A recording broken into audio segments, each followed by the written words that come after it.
여러분 안녕하십니까? 광주 MBC 5시 뉴스입니다. 제40주년 5.18 민주화운동 기념식이 세월은 흘러가도 산천은 안다를 주제로 5.18 민주광장에서 열립니다. 국가기념일 지정 이후 처음으로 5.18 민주광장에서 열리는 올해 기념식 행사는 5.18 유공자와 유족 등 400여 명이 참석한 가운데 오전 10시부터 1시간 동안 진행됩니다. 또 예년과 달리 5.18 유가족인 남녀 대학생이 경과 보고를 낭독하고 5.18 당시 억울하게 남편을 잃은 유가족의 사연을 편지로 소개할 예정입니다. 미국이 한국 정부에 제공한 5.18 민주화운동 관련 기밀 문서가 공개됐습니다. 외교부는 미국 정부가 지난 11일 기밀을 해제하고 한국에 제공한 5.18 관련 140쪽 분량 43건의 외교 기록물을 언론과 인터넷을 통해 공개했습니다. 5.18 40주년을 앞두고 전격적으로 공개된 외교 기밀 문서는 과거와 달리 정보 제공자의 이름과 직책 등이 가려지지 않은 채 원문 그대로 제공됐습니다. 5.18 기념재단은 미국 정부의 5.18 관련 문서 공개가 5.18 진상규명조사위원회의 활동에 협조할 의사가 있음을 비친 것이라며 굉장히 큰 의미가 있다고 평가했습니다.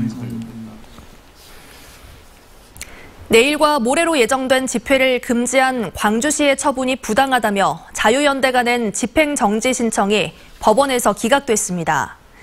광주지방법원 행정일부는 집회의 성격과 목적, 코로나19 감염 상황 등을 감안할 때 광주시가 내린 집회 금지 행정명령이 부당하다고 볼 수 없다고 밝혔습니다. 앞서 광주시는 코로나19 감염 우려 때문에 5.18 전야제마저 취소된 마당에 극우단체의 집회를 허용할 수 없다며 다음 달 3일까지 집회를 금지하는 내용의 행정명령을 내렸습니다. 이 같은 법원의 결정을 광주시는 환영했습니다. 이용섭 광주시장은 기자회견을 열어 법원의 결정을 환영한다고 밝히고 5.18을 정쟁이나 갈등의 도구로 삼는 건 결코 좌시하지 않겠다고 다짐했습니다. 또 5.18 40주년 기념일에 광주 시민 모두가 집집마다 조기를 개양해 희생자들을 추모하자고 호소했습니다. 5.18 왜곡 세력들의 집회를 막기 위해 5월 단체와 광주 시민단체도 강력 대응에 나섭니다.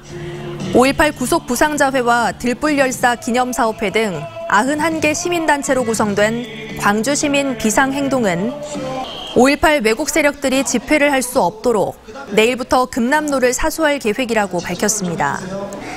비상행동은 주말 동안 왜곡처벌법 제정 촉구와 5.18 정신 헌법 전문 수록 등을 함께 요구할 계획입니다. 세월호 유가족들과 시민들이 5.18 40주년을 맞아 자전거 순례로 5.18 묘지를 참배했습니다.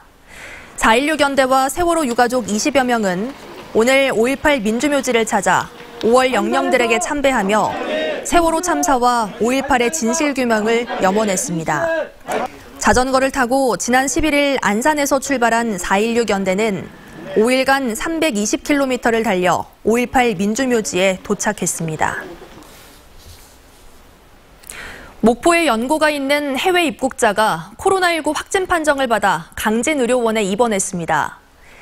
전라남도에 따르면 지난 13일 미국에서 입국해 광명역을 거쳐 나주역에 도착한 목포 연고의 26살 남성이 나주 임시검사시설에서 실시한 진단검사에서 코로나19 양성 판정을 받았습니다. 미국에서 어학연수 중에 입국한 이 남성은 마스크를 착용한 상태에서 해외 입국자 전용 버스 등을 이용해 밀접 접촉자는 없었고 곧바로 강진의료원으로 이송돼 치료를 받고 있습니다. 온라인 중고거래 사이트에서 사기 행각을 벌인 20대 남성이 경찰에 붙잡혔습니다. 순천경찰서는 온라인 중고거래 사이트에 중고 휴대전화 등을 싸게 판다는 글을 올려 피해자 60명으로부터 1,000여만 원을 입금받아 가로챈 혐의로 29살 A씨를 붙잡아 조사하고 있습니다. 경찰은 코로나19로 인해 온라인 전자상거래가 늘어남에 따라 관련 사기도 늘어나고 있다며 피해 예방을 위해 경찰청이 제작한 사이버캅 애플리케이션 등을 적극 활용할 것을 당부했습니다. 금융감독원을 사칭한 보이스피싱 범죄가 발생해 경찰이 수사에 나섰습니다.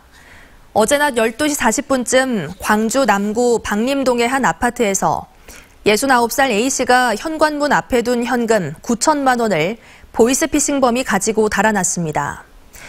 경찰은 현금을 안전하게 보관해주겠다는 전화를 받았다는 A씨의 진술을 토대로 주변 CCTV 화면을 분석해 용의자를 쫓고 있습니다. 광주 광산경찰서는 무면허 음주운전을 한 혐의로 47살 A씨를 구속했습니다. A씨는 지난달 4일 광주 광산구 안청동에서 무면허 상태에서 면허 취소 수치로 음주운전을 한 혐의를 받고 있습니다.